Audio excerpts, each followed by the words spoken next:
How's it going, lads? It's the Ball Boomer Biosparks, and today we've got a big video for the arena players out there. We're going to be talking about the top 10 tips to help you get to a Gladiator title. In the Burning Crusade Classic, the arena seasons are going to be very, very competitive, even more so than they were 13 years ago.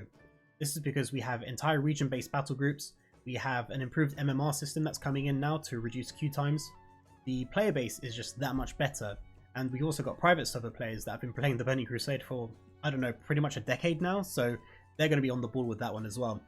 And also we've got the team compositions, they're just going to be min-maxed as well.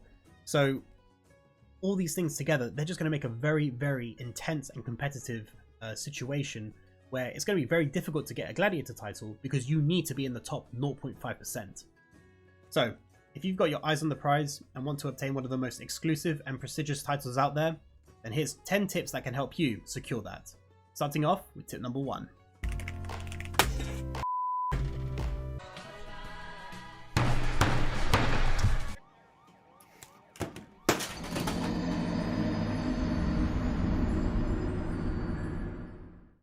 Don't get tilted. This one's very obvious, but also very important, because it negatively impacts your performance instantly, as well as your teammates. And I understand, I'm very, very competitive as well, and I can get really toxic. And that competitive drive and that desire to win is very important, and that is going to help you become a gladiator, but you have to control it as well. And there's some things in the game that are just out of your control. You know, sometimes an ability will miss or dodge or parry, and it can cost you the game, but that's out of your control, and you have to keep control of yourself. That's the most important part, because put it this way, if you start popping off and you start getting into a bad mood and you start queuing up again, you're just going to lose more rating, and it's just going to become a downward spiral. And if you lash out at your teammates, at the end of the day, this is a team effort. Your teammates are not going to want to play with you if you become very toxic and you just can't control yourself. So don't get tilted. Sometimes if you have to take a 5-minute break, 10-minute break, sometimes even a break for the whole day, right? Just play a different day. It's fine. The whole point is that you don't want to lose unnecessary rating just because you're just not in the right state of mind and you need to take a break. Okay, because the worst thing possible, and I think we all know people like that, they'll just say, go again, go again, go again, and it just gets worse and worse and worse, right? And that's just something you want to avoid. So don't get tilted. Tip number 2. Know your enemy and know yourself.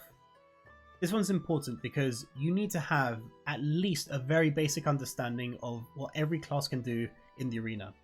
Because if you don't have this understanding and you get caught off guard by their particular abilities or maybe a particular talent spec that they've got, then quite frankly you're not going to be able to get to a gladiator, right? These gladiator teams, they know, they just look at a class and they know what they can do. But also, just as important, or probably even more important, is they know what their class can do. Now, we're in 2021. There are loads of discords and there are loads of websites and resources that you can get to absorb. You need to be like a sponge. You need to absorb all the information you can that will help you become a better player and better at playing your class or your particular team composition. And there's one particular one that I always use for rogues, which is called Silent Shadows. Silent Shadows is an amazing website that rogues can use. It's full of information that covers what macros and add-ons you should use to enhance your abilities in combat. There are guides for specific team compositions written by some of the top players in the game, as well as a huge and active Discord community that constantly shares and updates its information. Over 20,000 players use this website so far, so if you're planning on playing a rogue, you're doing yourself a disservice by not checking this website out. And the best part of all is that this resource is 100% free. You can find the details in the description below. Tip number 3. Play a meta comp. Now, I know a lot of people like to be very creative or they like to go against the grain, but you have to be realistic about this one. The Burning Crusade PvP meta is quite well established. Now, I'm not saying that there's not going to be like new team compositions that get discovered, because, in 2021, with the amount of theory crafting and the player skill, I am half expecting there will be a couple of new team comps that fit into the meta. But that's the exception, not the norm, okay? And I know everyone likes to think they're that special snowflake that is the exception, but more likely than not, you are the norm, just like I am. Now, what that means is you really need to be thinking about what sort of team composition you can be a part of that can really get into that top 0.5% of players. Now, some team compositions fare much better than others. For example, Rogue Mage Priest. I mean, that is S tier every season, every step of the way, right? Rogue Mage Priest is a very, very powerful comp. Now, I'm not saying that that's an undefeatable comp and every single Rogue Mage Priest team that gets created is going to get to the Gladiator title. Not by a long shot. Okay, there's a lot of player skill and dedication that has to go into that particular team comp. But Rogue Mage Priest can handle a lot of comps very well. And that's that sort of advantage where, you know, if there's a particular team comp that they struggle against, you know, they may only face that team comp only a few times and they do very well against all the other comps. And if you're winning a lot more than you're losing, you're going to get into that very top bracket. So you may have to do a bit of soul searching. You need to look at, okay, what class is it that I am good at playing and what sort of team compositions are available to me that fit into the meta. And once you sort of, you know, have an idea of what kind of comp that you want to play in, you have to assess, okay, realistically, is this comp going to get me into the top 0.5% of players? And in worst case scenarios, you may even have to re-roll if you really want that title. And I know it's one of those things where I really hate to advise people like to not, you know, to move away from a class that they love playing, but you have to be realistic. Like I said, you have to play a meta comp. You have to play a team that fits into that meta that is able to be very, very successful against many other team types as well. So make sure that you assess what class you want to play and what comp you want to play, and test, you know, if this is something that you really want to stick with that can get you into the top 0.5% of players. Tip number 4, prep your game plans ahead of time. So I'll use myself as an example here. I already know what comp I'm already playing in the Burning Crusade, and I know who I'm playing with. Now, what I've done is I've put my comp and pretty much set objectives of what we want to do as our main strategy to find our win conditions. And what I've also done is made a list of all the most popular other comps that you'll most likely face against, and just note down like quick notes of what their main objectives are, their play style, and how they're most likely going to try and beat my comp. So what's going to happen then is if you memorize the teams, and this won't take too long. At the end of the day, there's not that many comps that fit within the meta, and a lot of comps also have the same objectives. You know, generally what it falls into is there's usually very aggressive comps. You know, I'll just use Rogue Mage Priest as another example. So when we play against Rogue Mage Priest, instantly I already know, okay, they're a very aggressive comp. They want to finish the game early. Their main objectives are to pressure us. So we use trinkets, and then when we have some cooldowns used up, that's when they're going to be looking for a kill.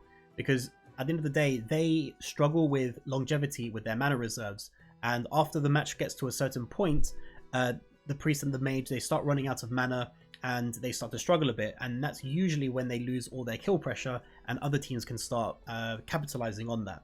So I know that my team is going to play a bit more defensive at the start, you know, try and inflict some damage where possible, but we're not going to overextend, use line of sight to our advantage, and make sure that we're avoiding counter spells, we're avoiding polymorphs, the priest doesn't just run around mana burning and fearing everyone.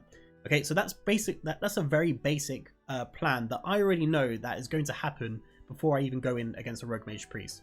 And I've pretty much done that against all the other comps like Warrior Lock Druid, Priest Hunter Druid, Shadow Play. I mean, a lot of these comps I'll be talking about on my channel as well, so you know, I'll give a very good understanding of what their objectives are and what they're trying to do. But this is a very important thing, because when those doors open and you see the comp, again, you're going to just be like, okay, my entire team knows exactly what we're doing at the opening stages, and then you can start reacting to what starts unfolding before you.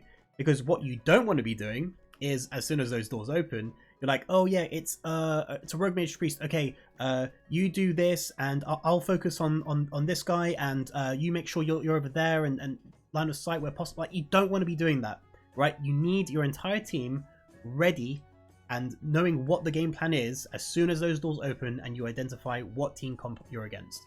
Okay, and that's going to do you a lot of favors in the long run. And you can easily do this. You can just build like with your team, just build a quick Google Doc. Write down all the common team compositions that you're going to be against. Are they aggressive or defensive? How are they going to try and beat you? And what's the strategy that you're most likely going to use to try and beat them? And you'll be surprised just how effective this strategy is, and everyone on your team is on the same wavelength. So a little bit of preparation beforehand goes a massive way. Tip number 5, effective communication. I think almost all of us have experienced in, not necessarily WoW, but any kind of team game where one of your teammates is just sort of giving you like a play-by-play of what they're doing, like where they're going, what they're going to do, where they're going to flank the enemy from, what they're going to do for their birthday, what's happening on Christmas dinner. Like, it's just filling the airways with this rubbish like you just don't need to hear. So this is really important because at the end of the day, when you're with your team, you need to communicate very clearly about, you know, if you spot a kill opportunity or someone's out of position or you need to switch to a target. You know, you need to have effective communication rather than just all this rubbish that you're hearing, because you need to focus on your objectives, and your team does need to have that effective communication that's going to help them secure kills. And pretty much when you secure a kill, you've pretty much won the game. I mean, obviously if it's very close, then you know it can come down to a 1v1, but in most scenarios the team that secures the kill first is the one that wins. And communication is a really big part of that, and you can't just have all this, you know, noise pollution on the airways, right? So one of the most important things is to coordinate with your team, make sure that you're only saying things that are worth saying. You know, if you spot something that's going to happen, or you find someone's popped a trinket, by all means say that, but don't just say, oh, you know, I'm going to do this and then that and whatever else. Okay, it just, no one wants to hear that, and you're just helping your team. You're going to throw the game by doing that, because the other team, if they have effective communication, they're going to be more coordinated than you are, and usually that ends up in, you know, you losing. So make sure that communication is one of the key things that is kept, you know, keep the integrity of your communication intact. Tip number 6, have a growth mindset. Those of you part of educational circles or know something about teaching pedagogy, you'll have heard of a growth mindset before. Essentially what it is having the mindset that everyone is willing to improve, everyone has the capability to improve. Because the opposite of a growth mindset is a fixed mindset, where you pretty much accept that, oh, these are my limitations and I'm not going to be able to change that. And if you apply that to an arena team scenario, you know, if there's a particular comp that you always lose against, again, if you're not willing to put in the work and have the willingness to you know, be open-minded and understand, you know, where are your shortcomings, where is it that you can improve, is there a particular part of the game that you're always struggling against, and where is that weakness, that's where the growth mindset comes into play. Because I honestly believe there's no such thing as a perfect player. Everyone has room to improve, everyone has that opportunity to learn, and that's pretty much what growth mindset is having the having an open mind that is willing to be very self-critical and understand that there's always room for improvement. And if you accept this, you are going to increase your chances drastically to become a gladiator, because at the end of the day, you're going to be top of that 0.5%. And a lot of these players, they didn't just get there by being good. No one is just born good, right? They had to practice, they had to understand what their comp could do against other comps, and they had to practice skills over and over again, reassess their abilities. And at the end of the day, that is part of all growth mindset. So whenever you've looked at some kind of challenge and you've overcome it, it's because you had a growth mindset. And if you are stuck in that fixed mindset, then there's no point really pushing for a gladiator, because you're just not going to make it. Tip number 7, reflect with your team. So this leads on from growth mindset, because pretty much in 2021, everyone has some kind of recording software, or if you're able to stream, even better. And what you can do is, once you've finished your games, you have that footage saved, and you guys should come back and have a look at that footage together, and specifically look at the matches that went either really badly or that seemed really tough. And usually those are the dead giveaways that, you know, your team is doing something wrong, and this is your opportunity to apply that growth mindset to find out where those faults are, be critical about your own performance, and find out exactly what you can do to improve it. Now, one thing that I would advise, especially when it comes to collaborative efforts, when you're reflecting and trying to be self-critical, is that you use collective language. Humans by nature, they don't like to be told something is their fault. So for example, if something happened in a particular match and you say, oh, you were out of position, which caused you to get polymorphed, which caused us to lose the game. And using the word you is a very direct, I mean, it's like someone doing this, you know, it's your fault, you did this, right? It's very aggressive. And what happens is that usually people get defensive and they shut off, and that's not what you want. So by using collective language, saying like, okay, so we're in this position at the moment, and it looks like this is the part where we are getting caught out because we've got polymorphed, and this caused us to lose the game, right? If you use that collective language and it's all of you together, then it's a lot easier to get your messages across. And, you know, especially when, you know, PvP players, let's be real here, we have lots of pride, you know, lots of egos, and you know how it goes. So, and at the end of the day, no one wants to be told directly that they've done something wrong. And it's one of those things that I do recommend where, as a collaborative effort, try to use collective language when you're trying to get a point across. Because the last thing you want is your teammates not being on board with the advice that you're giving, or even when it comes to you, right? You know, at the end of the day, you don't want to switch off if someone's trying to give you some kind of constructive criticism to improve your performance. Because at the end of the day, even if one person improves their performance, it still increases the overall performance of the team. So make sure that you do set a time aside to reflect over your losses. I mean, also have a look at the wins, what you did really well, because at the same time, if your team is doing something really well, that's what you want to maximize, right? It's not always about things that you did wrong. So reflecting really is something that's a very powerful tool that a team can do to increase their effectiveness, their play style, and their cohesion. Tip number 8, find when the queues are most active. This one's important because, and it can be a bit tricky because, again, everyone has their own real life responsibilities and you're not always going to be able to dedicate a particular time slot. But finding out when the queues are most active is the best time to be playing, because at the end of the day, sometimes you might play in a comp that really struggles against another particular kind. And if you're only facing that one team, it's a really bad situation where you're either going to just about scrape a win, or in most likely scenarios that you're going to lose quite often, right? If there's honestly like nothing you can do, or if they're just above you in skill level. Now, if there are a lot more teams active, that means that you're going to play against different comps, people of different ability levels, and your chances of winning, assuming that you're, you know, still playing well together as a team, will be higher, and you'll sort of face less comps that sort of directly counter you as well. Unless you're against like Rogue Mage Priest, you'll probably see Rogue Mage Priest a lot. But other than that, there is going to be different amounts of varied amounts of teams that are consistently playing, and that is when the queues are most active, and that's the time where you can get the most amount of rating as well. So I really recommend that you have a look and try and find when is arena prime time, because remember as well that this can also change depending on what rating you are. Because remember, the higher rating you go, there is still going to be less people in those brackets, even with the MMR system. Okay, you have to understand that. Even though we have a huge region-wide battle group, if you are starting to push 2200, 2300 rating, there still are less teams up there. Okay, so you really need to find out when are those teams playing, when are you going to be able to face off against them. Because I'm pretty sure you can play at 1500 and you can play any time of day almost, and you'll get teams left, right, and center, no problem. But again, the higher you go up, you really want to find out where those teams are. Tip number 9, use the arena point calculator.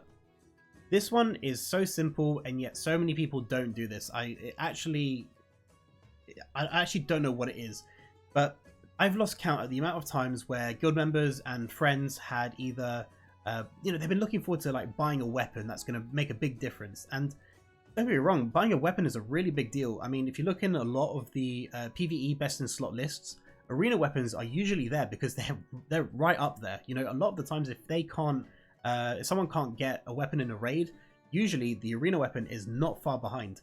And this also makes a huge difference if you're fighting against other teams that have their arena weapons before you. And you know, it just limits your overall performance if you've just missed out on a new item. Because what you have to consider is that a lot of other teams, what they'll be doing is prioritizing certain items because it just increased their power level that much. And if you missed out on an item on that particular week, then a lot of the teams around you that have that same rating and that manage to buy those items, you know, on a stat per stat basis, they will have an advantage over you, and that is something that you really don't want to happen. So what you want to be doing is using the arena point calculator to sort of find out, okay, in this particular week, if we're going to be buying our items in 3 weeks time, if we reach these bare minimum ratings, then we can buy it. Or maybe even in 2 weeks, depending on, you know, how high your rating is. But you have to you have to be certain exactly how much rating you need to ensure that you have the amount of points to buy your items. Okay, this is especially so with weapons, because whenever the new season comes out, the weapons are probably the biggest priority for a lot of classes, and you need to have that amount of damage output to secure kills, right? It's really, really important. So please use the arena point calculator, find out what your bare minimum ratings are for your goals, and then you'll have a steady progress up the ladder to make sure that you're not falling behind the other high rated teams, and then you can keep on pushing towards the top 0.5%. And finally, tip number 10, prioritize your arena gear appropriately. Now, one thing I see time and time again is that people just buy the arena items that they can afford, and that's as much thought as they put into it. And this is a huge mistake. Normally what people will do is save up for the arena weapons, because again, like I said in the previous tip, they're almost up there in best in slot quality. You know, so for the damage classes, it helps them pump out a lot more damage to secure kills, and for healers, again, it gives them a really big boost in their healing.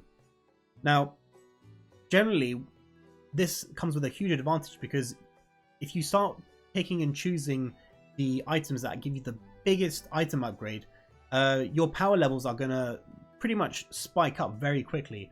And if you opt for these other smaller upgrades with items that don't really give you too much in terms of the arena gear, then what you're going to notice is that every single week there's going to be a larger and larger power difference between you and other teams that you face, because they invested that extra week into getting their arena weapons before you. So like normally what people would do is they'll secure their weapons first, and then they'll look around in terms of what's useful. Normally for most classes, like the gloves have a special effect. So for example, for rogues, the glove effect is pretty much like a ranged kick when they use deadly throw, which is really useful. So you'll see a lot of people buy their weapons first and then get the gloves second, and then they'll start prioritizing other big upgrades to help them out. And this is the sort of approach that you should take. You need to actually think about what arena items are you going to get first. And again, if you're a class that dual wields, don't buy the offhand first. Okay, that's you. Your offhand does 50% damage. Damage penalty. It's ridiculous. Buy the main hand first, right? So you increase your main damage output.